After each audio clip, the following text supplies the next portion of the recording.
Taxanes are a commonly used class of drug in the treatment of many different cancers. The two products from this drug class currently in use include paclitaxel and docetaxel, both of which are given via an IV infusion.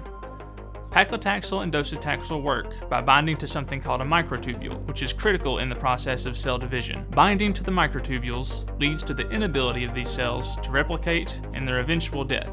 When successful, this can help to slow or stop the spread of cancer cells. Unfortunately, this process also takes place in normal, healthy cells, which can lead to a number of different side effects.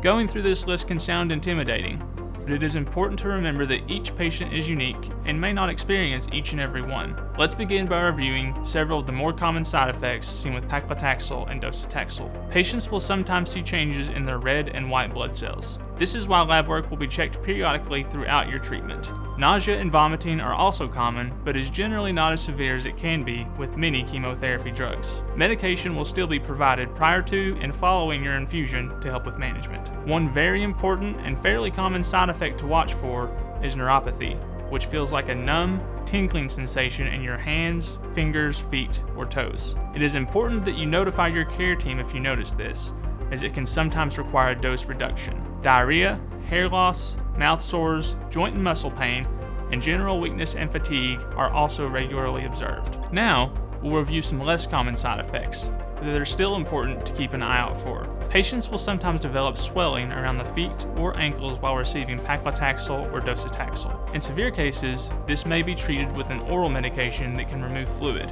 so mention it to your care team if you develop any swelling. In rare cases, patients can also develop liver damage with these medications. Lab work will be monitored for early signs of this, but also watch for warning signs at home, such as a new yellow shade in the whites of your eyes or nail beds. Prevention of side effects, or lessening their impact, can start before you receive your first infusion and continues throughout your entire treatment course.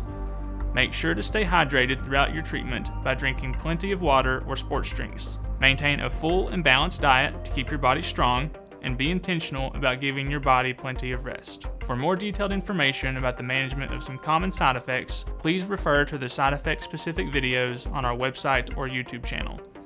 As always, if you have any questions or concerns, please contact your care team.